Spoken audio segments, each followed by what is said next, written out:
Charlie Lawrence. Simplest explanation, 50-mile world record holder, 216 marathoner, raw athlete.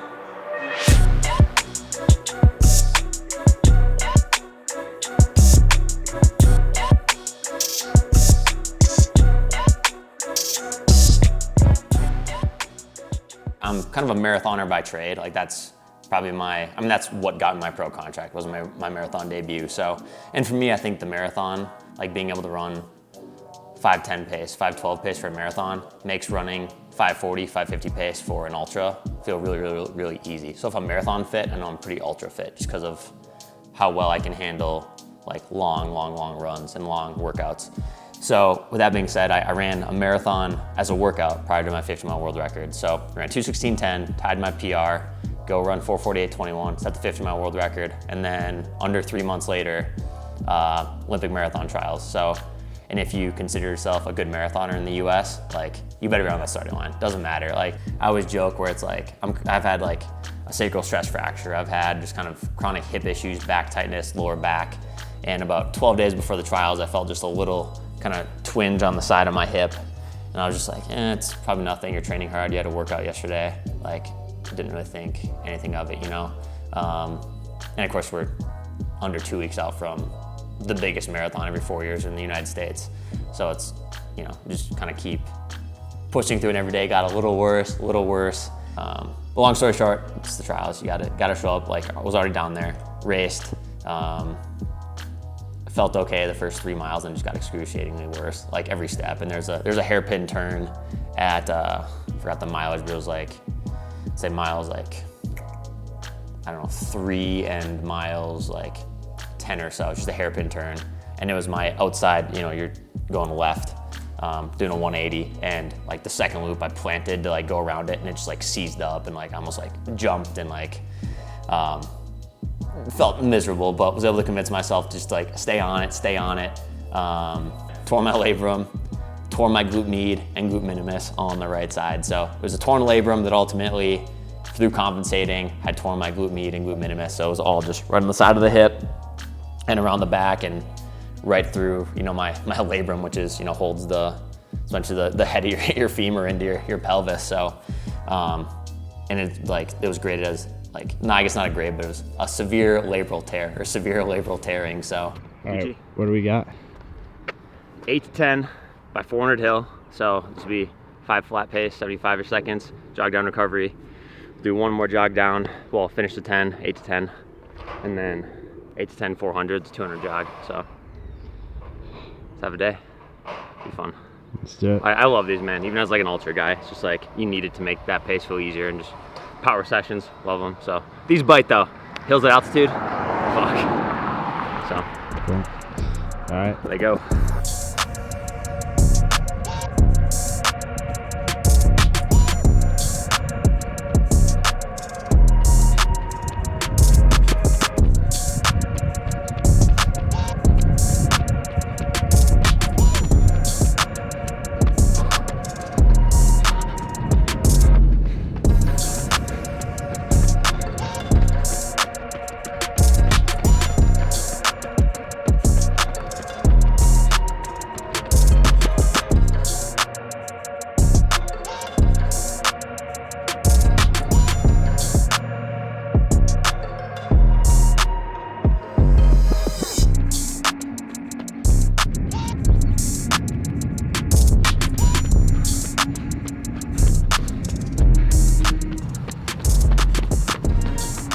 My first run back on the lever, which is bodyweight support system, kind of like an Alter G, was March 25th, and now we're May 10th, and I just knocked out a,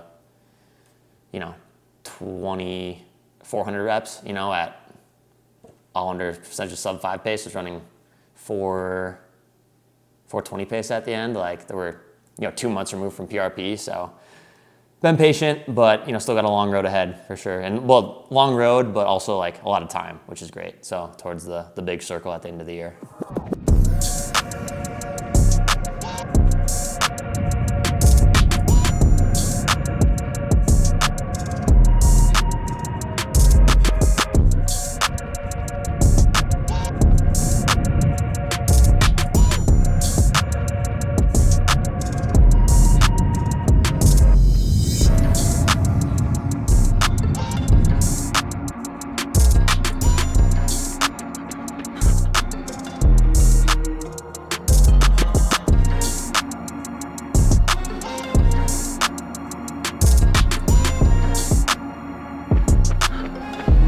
go, baby.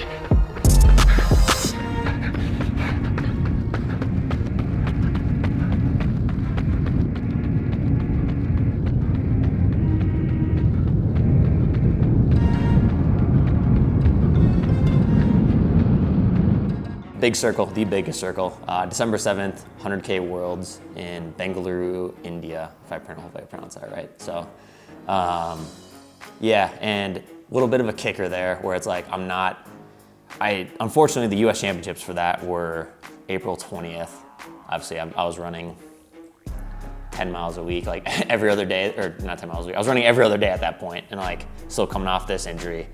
Nowhere near fit enough. And obviously if I run it, I'm probably gonna re-injure my labrum. So I had to skip that. That was an auto race. So if the winner of that race, which truthfully, if I'm on that line, like no one's beating me, I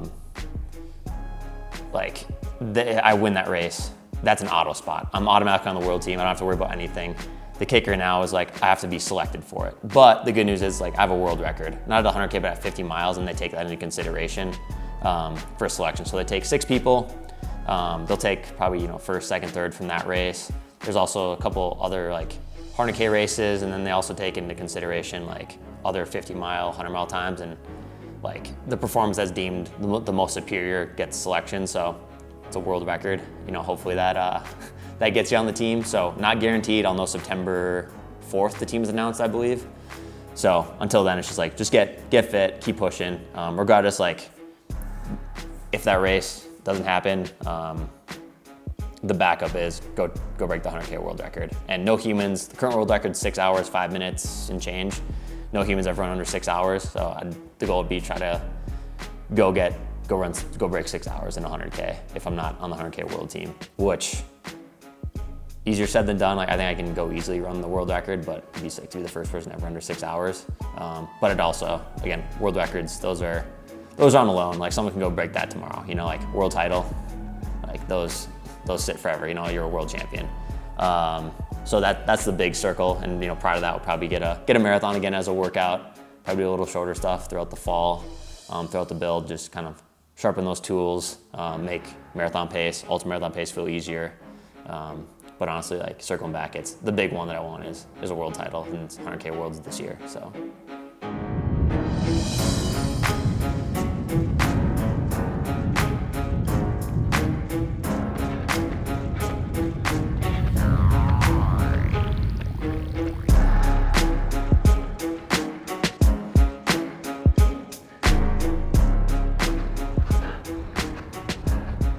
Not bad.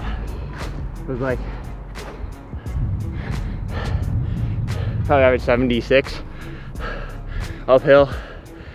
Have to add it up with probably 69 point on the 4, so not bad. A 200 jog off of, 3 weeks of workouts.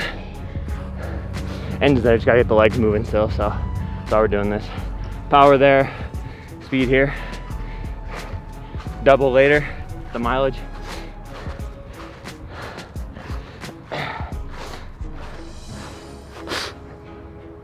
So it feels sunny out. Would have popped top all the way, but